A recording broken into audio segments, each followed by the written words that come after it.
What's going on, chart addicts? Very exciting week. We had the Federal Reserve news earlier this week. We had the JOLTS jobs report. We had the ADP preliminary NFP report. And then tomorrow is NFP Fridays. So let's break down what NFP Fridays is and why it matters to you traders. And also let's discuss some of the expectations and how you're able to take advantage of these releases to be able to make money. So NFP stands for non-farm payrolls. It's basically a measure of the employment change month over month in the economy. So basically how many new people have joined the workforce over the previous month. There's four main measures of employment, that being the unemployment rate, the non-farm payroll number of jobs that have been added, the JOLTS open jobs report, and the turnover rate, which is basically the amount of people that are leaving the workforce month over month. So there are three main releases every NFP. NFP Fridays drop first Friday of every month. And so traders need to understand this, or else you can get hit with volatility that you're not expecting. There's three main releases that happen along with NFP. They're part of the overall unemployment report. The first one is average hourly earnings. The second one is the non-farm payroll employment change. And the third one is the headline unemployment rate.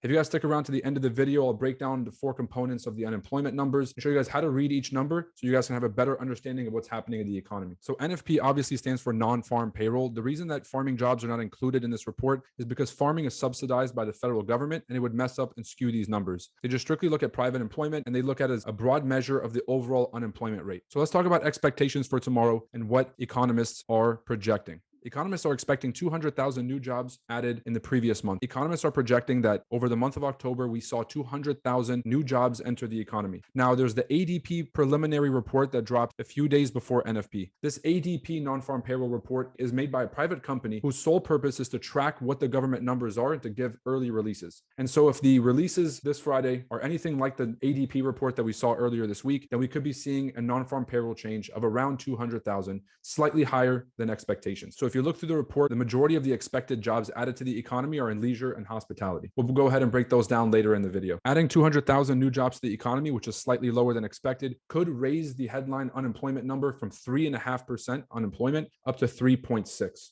And of course, the average hourly earnings expected to rise pretty modestly at around 0.3 on a month-over-month basis. So let's talk about expectations and how markets may react. So if we have a weak report tomorrow, meaning that the number of jobs that were added to the economy is lower than expected, a weak jobs report means that there's going to be less workers being added to the economy on a month-over-month basis. So if the numbers come out lower than expected, what that shows is that we have a weak labor market. When we have less people re-entering the workforce, it shows that a lot of people have alternative ways to make money and that the economy is still pretty healthy. Generally, when the economy is healthy, people feel at liberty to leave their job and to go pursue other ways of supporting themselves financially. However, when the economy starts to slow down, more people tend to return to the workforce because they're unable to support themselves using non-traditional income. If we have a strong jobs report, that's a signal of a strong labor market and shows that more people are being added to the economy, which actually shows a weaker economy, but a strong labor market. Let's talk about what that means for currencies and stocks, and then we'll go ahead and break down those four main metrics of these might mean. Let's talk about what these expectations might do for the markets. And so I'm going to break down what the Federal Reserve might do to react, what stocks might do, and then what the DXY might do, which is a dollar index against the basket of global currencies. The Federal Reserve has a dual mandate for price stability and full employment. Full employment meaning the majority of people who are able to work have a job and that the employment rate is as close to zero as possible. Now, we can't get down to zero because there's always going to be a certain percentage of the able-bodied workforce that's unable to participate. And so for now, we're going to assume that 3.5 is about the lowest that we can get to in this range. 3.5 is amongst the lowest unemployment rate that we've seen in over 50 years. And it's been record lows, especially after the pandemic and everyone's been able to come back to work. So the Federal Reserve has a dual mandate of price stability and maximum employment. And so a weakening job report shows that not a lot of people are going back into the workforce. Not a lot of jobs are being added, which might raise the unemployment rate from 3.5% up to 3.6%. Now, as unemployment starts to rise, this is one of the key emergency metrics that the Federal Reserve is using to gauge whether or not we're going into a recession. The Federal Reserve has very clearly stated that they're willing to continue to raise rates until we go into a recession. And the biggest measure for them of whether or not we're going into a recession is the headline unemployment number. So this is going to be very crucial for the Federal Reserve to gauge whether or not they're going to pivot or whether or not they are going to continue tightening in monetary policy. So how does this affect stocks and the dollar? If we have a weak labor report and the jobs come out weaker than expected, meaning less people were added to the economy, this is going to be bullish for the dollar because this is going to signal to the market that the Federal Reserve is a weakening labor report could show us that the Federal Reserve is actually headed in the right direction with their monetary policy. They're trying to tighten the economy, therefore sending us into a recession. And if we go into a recession, jobs will take a hit.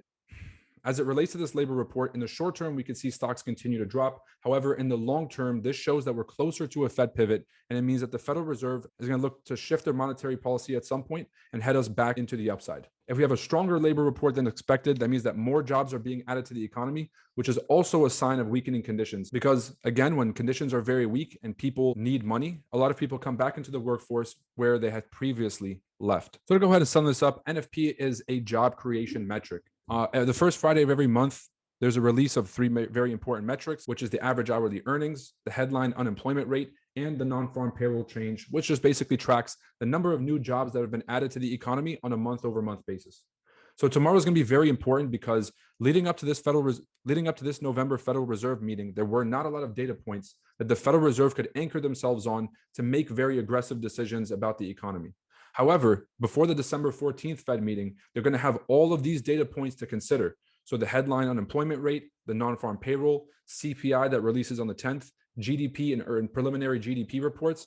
And so they're going to have a ton of data with which they can make decisions. So if we have a strong report, meaning more jobs were added to the economy, this is a sign of weakening market conditions. When market conditions are strong, people are comfortable leaving the workforce because they're confident in their ability to earn income outside of the traditional. However, when economic conditions start to worsen, people tend to return back to the workforce under the impression that people are going to need more money and more people are going to end up returning back to work, whereas before they had alternative ways to make income. So a stronger report is going to show a weakening of economic conditions, which is exactly what the Fed wanted. However, the Fed has a mandate of full employment. And so in the short term, this could be bearish for stocks, but eventually the Federal Reserve is going to have to pivot in order to correct a lot of these mistakes. So in the long term, this is going to end up becoming bullish for the stock market. Now, in the short term, we're going to be looking to continue this downside pressure and continue shorting with the momentum to the downside. Let's talk about the four main metrics of employment. And these are also paired together. So we have unemployment, we have NFP, which is the non-farm payroll change. We have the JOLTS jobs report, which is basically the jobs openings and labor turnover survey, which basically just tracks the number of open jobs in the economy and the number of people who are leaving the workforce. Either they got fired or people are voluntarily leaving the workforce. This week, we also had the JOLTS jobs report. So there were 10.7 million open jobs as of September. The JOLTS report is released about 35 days after the month ends. And so the report that we got this week is actually representing the September numbers. In September, the majority of the job openings were in accommodations and food, healthcare and social assistance, and transportation and warehousing. Now, this is a massive jump from the almost 9.5 million that we had the previous month. It's a very big jump, showing that there's over 1.2 million new jobs open in the economy as of September. Economists are projecting that over the month of October, we saw 200,000 new jobs enter the economy. Most of those 200,000 open jobs are going to be in leisure and hospitality. Adding 200,000 new jobs to the economy, which is slightly lower than expected, could raise the headline unemployment number from 3.5% unemployment up to 3.6%.